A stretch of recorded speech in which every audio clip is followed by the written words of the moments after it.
जिस दिन यूपी की सरकार चली जाएगी, ये बुलडोजर दफन तो हो चुका है। योगी जी जेल जाएंगे, प्रदेश का मुख्यमंत्री भी है, तो तमाम लोग जेलों के अंदर जाएंगे। योगी जी और नरेंद्र मोदी 56 इंच का चीना बता रहा था अपने आपको। बैसाखियों पे खड़े हैं वो लोग कि जहां जहां बुलडोजर की कार्रवाई इस देश के अंदर हुई है, करने वाले अब जेल के दरवाजे उनके लिए खुल चुके हैं। नेता कहां हैं? देखिए, जनता करेगी। अभी विपक्ष के पास इतनी ताकत नहीं आई है। नहीं, अभी इस्लाम के ऊपर है एक फालतू का जो नालायक निकम्मे आदमी ने एक बयान दिया है, करोड़ों लोग रोड के ऊपर आए हैं, कानून भेजेगा। ये सत्ता से जाने वाले हैं, उनकी फटी पड़ी है। जिसने बुलडोजर चलाया है अब उनका नंबर आ गया है। हमने तकलीफ, अरे मकान हमारा टूटे, आपको तकलीफ थोड़ी होगी।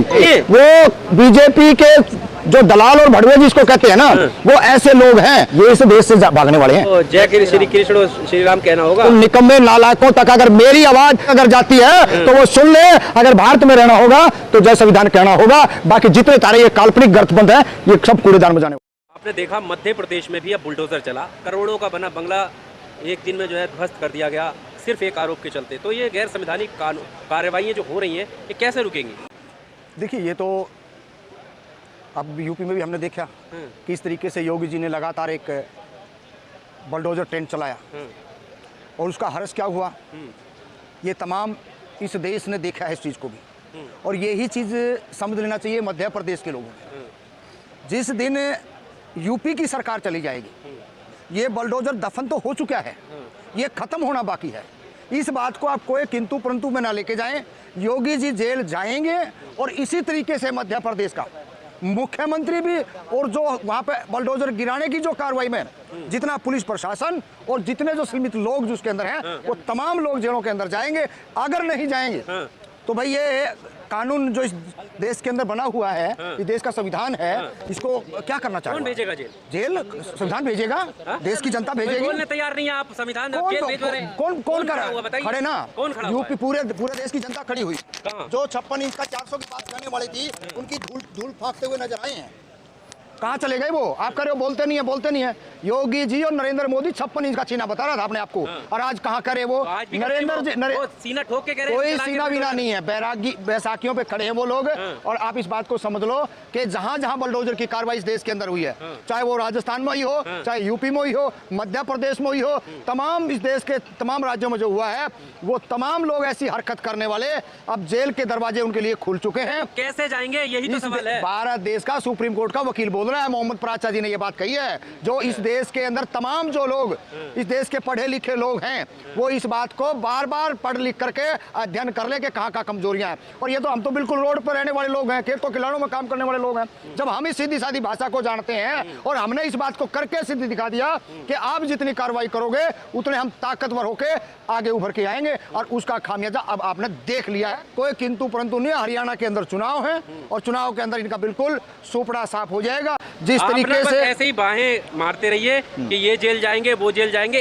और इस बात का हर इस देश के एक एक नागरिक को पता है कि जुल्म आज किसके ऊपर बढ़ रहा है। आज सबसे ज्यादा मुसलमानों के ऊपर अत्याचार हो रहा है, और उसके साथ साथ जो मूल अति पिछड़ा वर्ग है या जो है ना इस देश के अंदर दलित वर्ग है, ये कहीं ना कहीं पूरे चपेट में आए हुए हैं। और वही लोग हैं आज जिंदा जो इस सत्ता को रोक रहे हैं, इस सत्ता का जो ब्रेक लगाने में कामयाब हुए हैं। और आज इनको इस बात का डर जरूर है। हाँ, धक्के से ये मध्य प्रदेश के अंदर जिस तरीके से इन्होंने हेरा फेरी करके, इनकी तो गाड़ी 200 पार नहीं होनी चाहिए थी, लेकिन ये कहीं 2000 वोटों की चोरी करी, 1000 की करी, कहीं 5000 की करी, उनकी सरकार इन्होंने बना ली। लेकिन ये तानाशाही और ये ज्यादा दिन तक नहीं चलेगा। विपक्षी नेता कहाँ हैं जो ये कहते हैं कि विपक्ष मजबूत हुआ है, जो ये कहते हैं कि मोदी जी की अब मनमानी नहीं करने देंगे? देखिए, जनता करेगी। अभी विपक्ष के पास इतनी ताकत नहीं आई है। आप लोगों को इस बात को समझना चाहिए। जनता के हाथ में डोर है और जनता ही इसको खींचेगी। ये लगाम जो है क्यों ना दिख रही? बुलडोजर दिख रही है ना, कहाँ नहीं दिख रही है?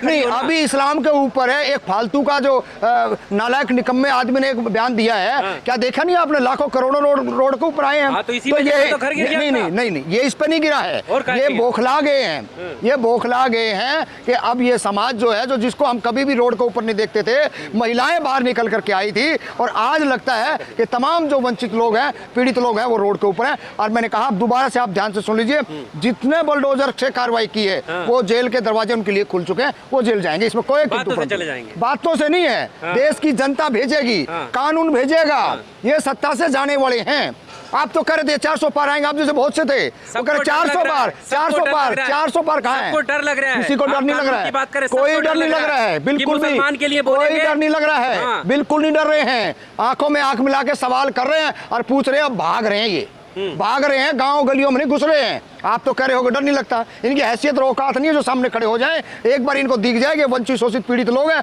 ऐसे जाते हैं हवा में। बिल्कुल जो करना है कोई क्या कर रहे हैं, उनकी फटी पड़ी है, उनके हाँ उनके इतनी हालात खराब है कि वो सोच रहे हैं कि कैसे आप दोबारा सत्ता के नजदीक आएंगे। हम लोग आज आरएसएस के लोग खुद चिंतन मंथन करने को बैठे हैं कि नरेंद्र मोदी जाए तो हमारे को सांस आए, यहाँ अटकी पड़ी है। कब जनता सड़कों पर उतरेगी बुलडोजर के खिलाफ? बहुत जल्दी, बहुत जल्दी।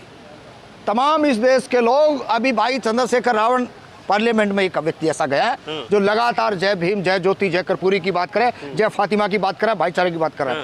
ऐसे लोग लगातार देश के अंदर तैयार हो रहे हैं। आपने भी देखा होगा 2016-15 से लेकर उससे पहले तक यहाँ कोई बोलने वाले लोग नहीं थे। जैसे जैसे जुल्म जितना बढ़ा है उतने लोग भी तैयार हुए हैं और तमाम बड़े आंदोलन, आज से पहले 55 साल की उम्र में हम खड़े हैं, हमने कोई इतना बड़ा आंदोलन रोडों के ऊपर नहीं देखा जो बीजेपी के राज में। चाहे तमाम कोई व्यक्ति ऐसा नहीं है, कोई महिला नहीं है, कोई ऐसा नहीं है कि जिसका नरेंद्र मोदी ने ठगा नहीं हो, सबको ठगने का काम इसने किया। सारे लोग तरह तराई कर रहे हैं और आप निश्चिंत रहिए, जिसने बुलडोजर चलाया है अब उनका नंबर आ गया है। आपको इस पर दुख है? हाँ, हमने तकलीफ है। अरे मकान हमारा टूटे, आपको तकलीफ थोड़ी होगी? जब घर हमारा गिरेगा तो हमने तकलीफ होगी, ये तो हम जानते हैं ना उनका दर्द। हम जाके बैठते हैं अपने नेताओं से, पूछो नेताओं की। नेता हमारे नेता कहाँ है? अभी तक तुम्हारे नेता आए तो नहीं है। हमारे नेता जिस दिन हो जाएंगे उस दिन आप सवाल करके देख लियो। सबसे पहले वो बीजेपी के जो दलाल और भड़वे जिसको कहते हैं ना, वो ऐसे लोग हैं। अगर जो वो जनता के होते और हमारे होते वो तो सवाल करते। 131 सांसद तो रिजर्व के हैं और ऐसे कुकरमुत्ते कुछ ओबीसी वाले भी जो हैं वो भी बोलते, लेकिन उनकी हैसियत नहीं है क्योंकि उनके गले भैया एक पट्टा डला हुआ है। आने दो मजबूत, जैसे आप जैसे साथी चंद्रशेखर जैसे भाई साथी हमारे जैसे पार्लियामेंट में जाएंगे तो देखियो क्या हाल होगा इनका। ये इस देश से भागने वाले हैं। इन्होंने कहा था ना मोदी जी ने कि मैं तो झोला उठा के चल दूंगा, तो झोला उठा के भागने वाले, ध्यान रखियो आप लोग। यादव ने कहा कि अगर यहाँ रहना है भारत में तो जय श्री कृष्ण और श्री राम कहना होगा। भारत में रहना है तो जय संविधान कहना होगा। उन निकम्मे नालायकों तक अगर मेरी आवाज आपके माध्यम तक अगर जाती है तो वो सुन ले। अगर भारत में रहना होगा तो जय संविधान कहना होगा। बाकी जितने तारे ये काल्पनिक गठबंधन है ये सब कूड़ेदान में जाने वाले हैं। बड़ी बात कह रहे हो, बहुत बड़ी सोच समझ के कह रहे हैं, डंके की चोट पर कह रहे हैं। अगर सबसे बड़ा कोई ग्रंथ है भारत का तो भारत का संविधान है। फिर वो संवैधानिक पद पर बैठे हुए ऐसी बात क्यों कर रहे हैं? वो बीजेपी के आरएसएस के हेडक्वार्टर से निकले हुए लोग हैं। उनको इतनी अकल नहीं है कि इस देश के अंदर क्या एजेंडा पे काम करना चाहिए, इस देश के संविधान पे काम करना चाहिए, ना कि इस देश के अंदर भाई से भाई को लड़ाने का काम करे। हिंदू मुस्लिम गाय गोबर से अलग इन्होंने आज तक कोई काम नहीं किया है। इसीलिए 10 साल के अंदर ये कहां से कहां पहुंच गए, ये तमाम आप जैसे साथी जानते हैं। और बहुत जल्दी आपको भी राहत मिलेगी, हमारे को भी शांति मिलेगी और इनका सुपड़ा साफ होने